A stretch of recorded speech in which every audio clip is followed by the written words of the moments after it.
Olá, eu me chamo Williams e Williams Moraes, eu sou aluno da graduação da Engenharia Ambiental e Sanitária na Universidade do Estado do Rio de Janeiro e hoje eu estou aqui para falar um pouco sobre o estudo realizado a respeito da avaliação da toxicidade de efluentes de branqueamento de pasta celulósica pré e pós-degradação biológica. Esse estudo foi conduzido pela Marina Andrada Maria, do Instituto de Tecnologia e Meio Ambiente, Centro de Inovação e Tecnologia do Serviço Nacional de Aprendizagem Industrial da Federação das Indústrias do Estado de Minas, e pela Lisete Celina Lange e Miriam Amaral, do Departamento de Engenharia Sanitária e Ambiental da Universidade Federal de Minas Gerais. Esse estudo foi recebido em setembro de 2012 e aceito em julho de 2014. O objetivo desse estudo foi avaliar a eficiência da remoção de toxicidade desse efluente após a degradação biológica através de ensaios ecotoxicológicos, né? Como a gente sabe, a fábrica de papel e celulose ela gera vazões elevadas de efluentes, sendo esses efluentes de difícil tratamento, porque eles possuem alta carga de matéria orgânica, organoclorados, lignina, carboidratos. E, no geral, o tratamento biológico ele é o mais utilizado para retornar esse efluente para os corpos hídricos, né? Foram realizados ensaios de toxicidade crônica, né, e aguda, conforme as normas da Associação Brasileira de Normas Técnicas. E vale reforçar também que foram feitos 2 reatores de degradação aeróbica, sendo um mesofílico, né, e outro termofílico, para avaliar qual que é o melhor sistema de degradação biológica para a remoção da toxicidade desse efluente. Falando sobre a metodologia, especificamente na parte de amostragem, foram analisadas amostras de 2 estágios da produção, onde elas denominaram de ácido e alcalino.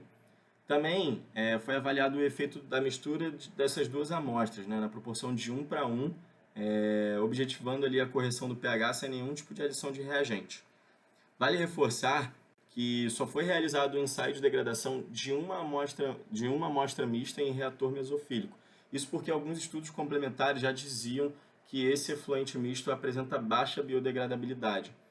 E falando sobre as amostras que foram coletadas, foram realizadas 4 amostragens, né, 4 divisões de amostragens desses efluentes originais, sem nenhum tipo de tratamento, e 3 amostragens dos efluentes após o tratamento, né, após a degradação biológica. E aí uma observação é que a amostragem 2 ela não passou por nenhum tipo de processo de degradação, por conta do curto prazo que existia ali para a execução dos testes. Falando um pouco sobre os ensaios de degradação biológica, eles foram realizados, né, empregando reatores de 2 litros inoculados com lodo, aclimatados e provenientes de reator de lodo ativado, né? Esse lodo ativado foi alimentado com o efluente, com os nutrientes ali em regime de batelada. E os reatores mesofílicos foram mantidos a 30 graus Celsius e os termofílicos a 55 graus Celsius, ambos ali sob o efeito de aeração, né? Vale reforçar que em todos os reatores foi acompanhado o valor de DQO até o encerramento da atividade biológica, ou seja, quando o valor de DQO começou a permanecer constante, né, por 2 amostragens consecutivas, e o tempo de degradação foi variável entre as amostras. Após o encerramento da atividade biológica, os reatores foram submetidos a um processo de decantação, onde o lodo foi separado da fração líquida e a fração sobrenadante foi coletada ali para a realização das análises de toxicidade. As análises de toxicidade elas foram realizadas com auxílio de 2 tipos de cladocéros, né? Que foi a daphnia similis, que está aqui na parte superior, e a Seriodaphnia dubia, na parte inferior. Seguindo ali as normas da Associação Brasileira de Normas Técnicas, né? A NBR 12713 e a NBR 13373, respectivamente. E aí, falando sobre os resultados e a discussão, especificamente na parte da toxicidade dos efluentes pré-degradação, ou seja, antes da realização do tratamento, nessa figura estão apresentados os resultados das análises de toxicidade aguda e crônica, né? Então, vale reforçar que quanto menores os valores da concentração efetiva mediana e da toxicidade aguda, maior é a toxicidade do meio, né? É uma relação inversa. E dá para a gente observar aqui que a toxicidade aguda e a crônica para ambos os efluentes, tanto ácido quanto alcalino, né, estão bem acima do normal, né, porque esse efluente do branqueamento é bastante responsável pela toxicidade do efluente total das indústrias de papel. Então, é uma toxicidade bastante elevada, né. Quando a gente para analisar uma tabela que a gente mostra as amostragens que foram coletadas e os tipos de amostra, né, avaliando esses valores diretos, é possível observar uma tendência a variações nesse processo produtivo. Então, por exemplo, a amostra 1, ela se apresentou muito tóxica. Como a gente consegue ver, tem baixas concentrações ali de CE50, né, e do valor crônico, e bastante discrepantes das demais amostragens. Sendo que nessa amostra o efluente ácido ele é o mais tóxico, enquanto nas outras amostragens, A2, A3, A4, os valores eles foram mais homogêneos. Então dá para a gente fazer algumas colocações quando a gente olha esses resultados. O efluente ácido ele é muito estável, né? Ele tem uma faixa de ação ali bem delimitada, ou seja, ele mantém os resultados quase que inalterados entre uma coleta e outra.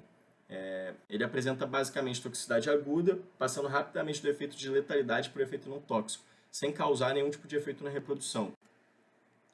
Já quando a gente olha a amostra alcalina, né, ela oscila mais, principalmente com relação ao efeito agudo, né, podendo estar associado ali ao peróxido de hidrogênio residual, que causa esse efeito agudo, e por apresentar rápida degradação, pode acabar não alterando a toxicidade crônica, o que corrobora com dados de estudos anteriores.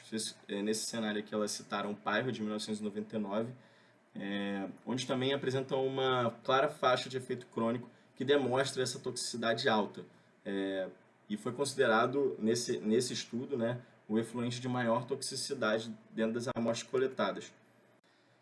Quando a gente olha para o efluente misto, a gente tem uma pequena redução ali da toxicidade, principalmente a aguda, o que não tinha ocorrido ali na amostragem 1. E aí chegaram-se à conclusão de que grande parte dessa toxicidade aguda dos efluentes de extração alcalina vem dos tricloroguaiacóis e dos tetracloroguaiacóis, entre outros, sendo que o tetracloroguaiacol é o mais tóxico devido ao alto número de átomos de cloro presentes na molécula.